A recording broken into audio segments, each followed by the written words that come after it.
Welcome to the Writer Reads Short Stories. This is the third and final part of Mr. Light's Mistake.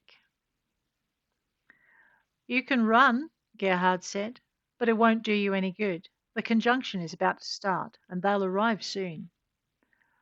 Who? I asked, swallowing to ease the dryness of my mouth. The Jelinar. Jelinar? Who do you think built this place? I made a show of glancing around my cell, traced a finger over the glass-smooth surface of a wall. They were advanced, I said, dumping all traces of my cover. Hard to believe they're gone. Gerhard smiled. Want to meet them? I shook my head, heard the first gasp of delight, and assumed the famed fluorescence was beginning. What will happen? You'll see. Gerhard's draw was so swift I barely registered the soft foot of the gun being fired before a dart buried itself in my gut. Nice, I managed, hearing the injector hiss before I could pull it free. Oh, crap. Down the corridor, I heard another intake of breath, followed by sounds of wonder. The world went furry around the edges, and I watched as Gerhard palmed the wall beside my cell. The bars vanished in a twinkle, and he was at my side, holding my arm over his shoulder as I flailed uselessly with the other. Come along, man, he said, sliding into his tour guide persona as easily as I had slid into the role of Hippolyto. Now's not the time to be drunk. I tried to disagree. Now was the perfect time to be drunk. The computer in my head was telling me that alcohol would make a fantastic antidote for the cocktail racing through my system. I tried to resist as he guided me out of the cell and down the corridor toward the ballroom. Whatever was going on down there, I was in no condition to deal with it. And where in the world was Amelia Delight? My head felt stuffed with cotton wool, the implant fizzing and sputtering like a rocket trying to light. We reached the ballroom in spite of my clumsy attempts to fall down, turn around, or get free. I don't even think Gerhard noticed how hard I worked to get away.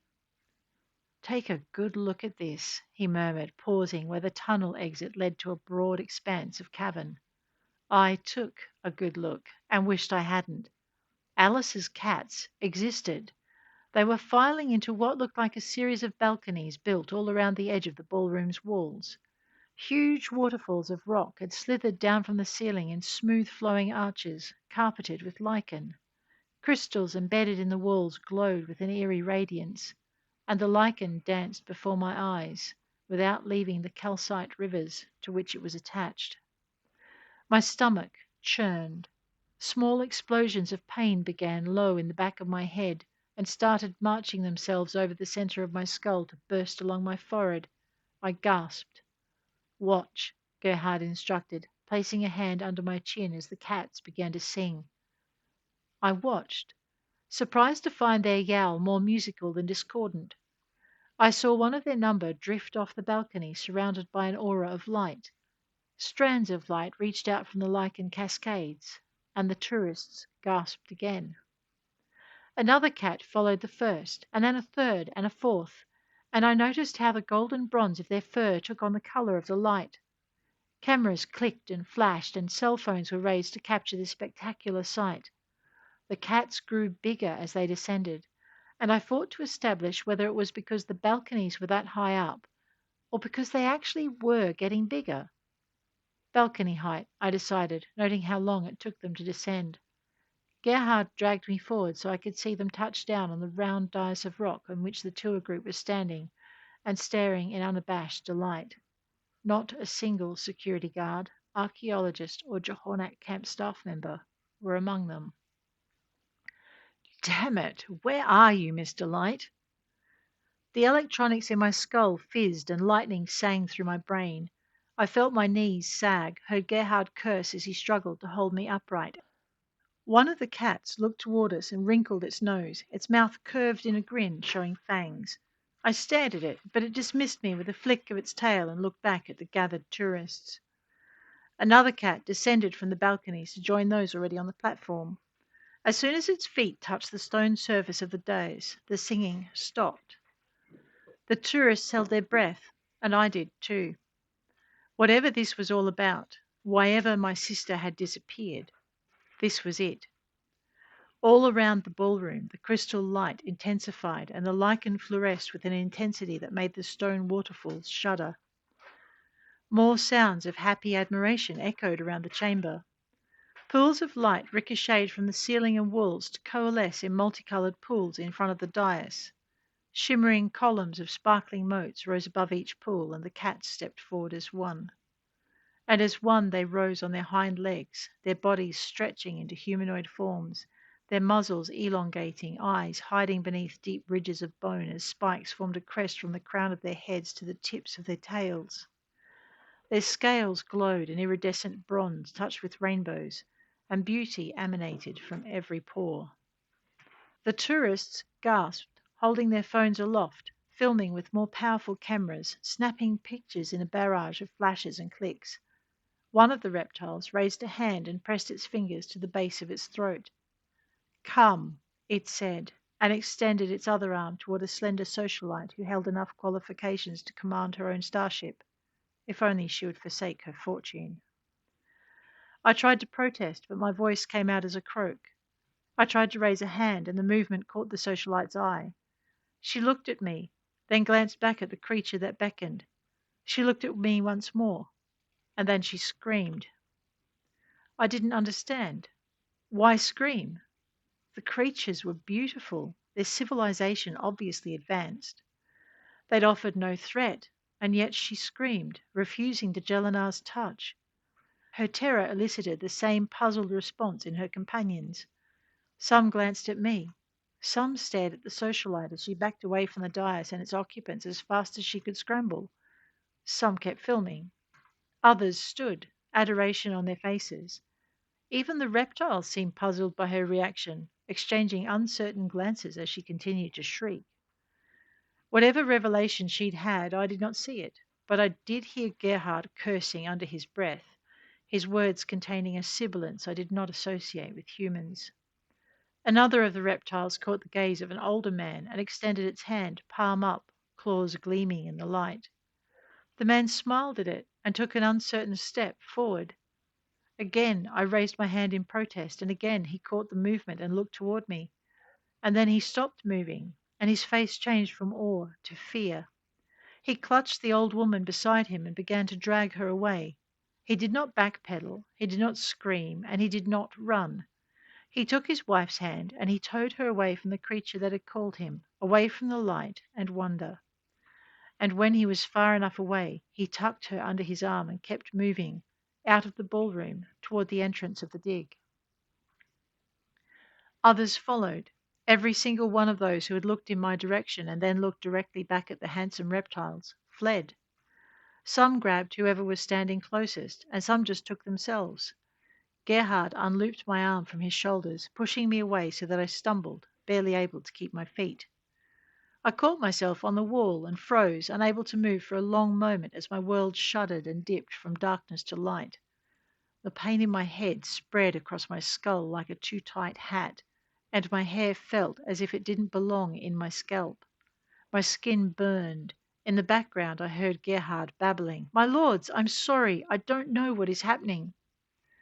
I turned my head as my vision cleared and watched as one of the reptiloids seized the nearest human by the shoulders and pulled them into a one-armed embrace.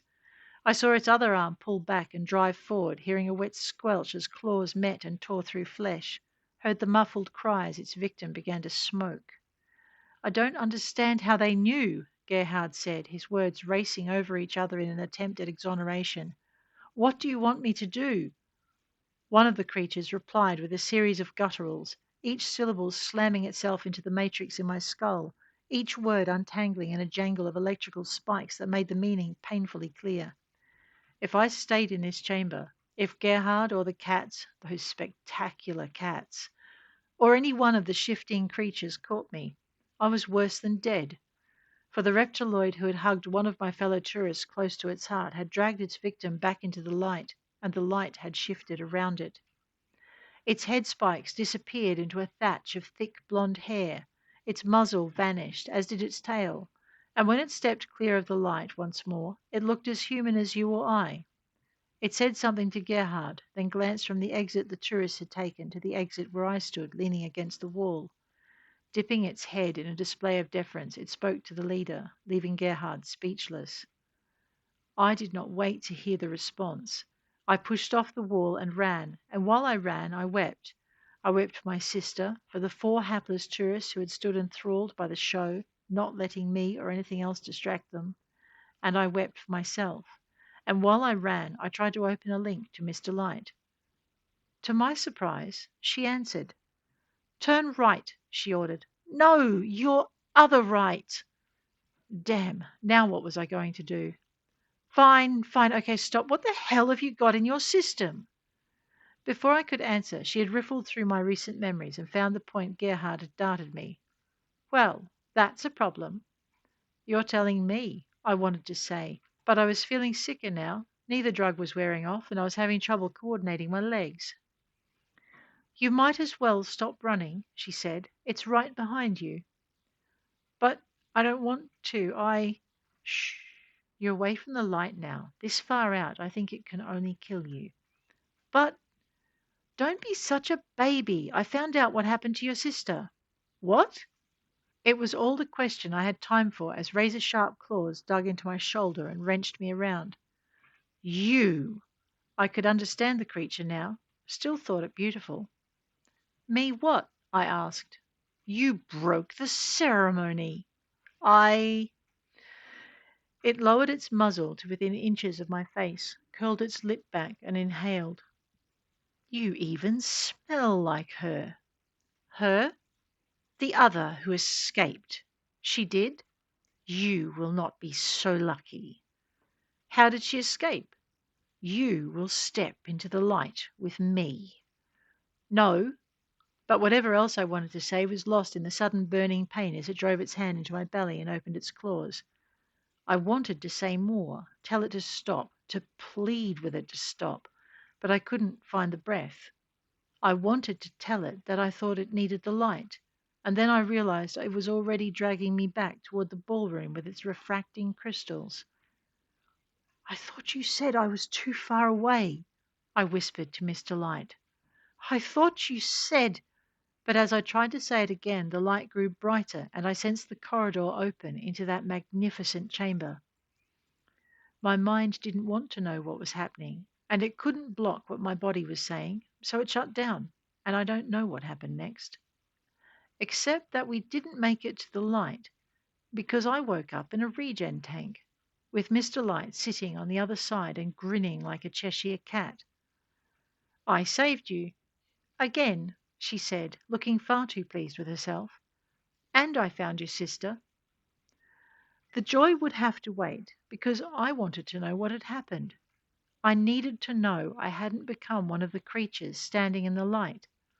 I had to fill in the darkness that was all I could recall between leaving the tunnel and waking up in the tank. Again. The darkness and the burning pain. What happened? I asked, and her face grew carefully blank. I'm not playing, Em. What happened? And I wouldn't ever have known if I hadn't been able to blackmail her with what I knew of the caravan incident, because Odyssey had made her promise she'd keep what happened on Jehornak quiet. So she did. She kept her voice to the barest whisper once the jammer was set, and told me how she'd shot the creature in the head as it got almost all the way back to the platform and the light. It was the first time she'd ever admitted making a mistake. I nearly wasn't quick enough, she said. Those things are deceptively fast. She caught the frown on my face and tutted. Now don't look at me like that. I did find your sister,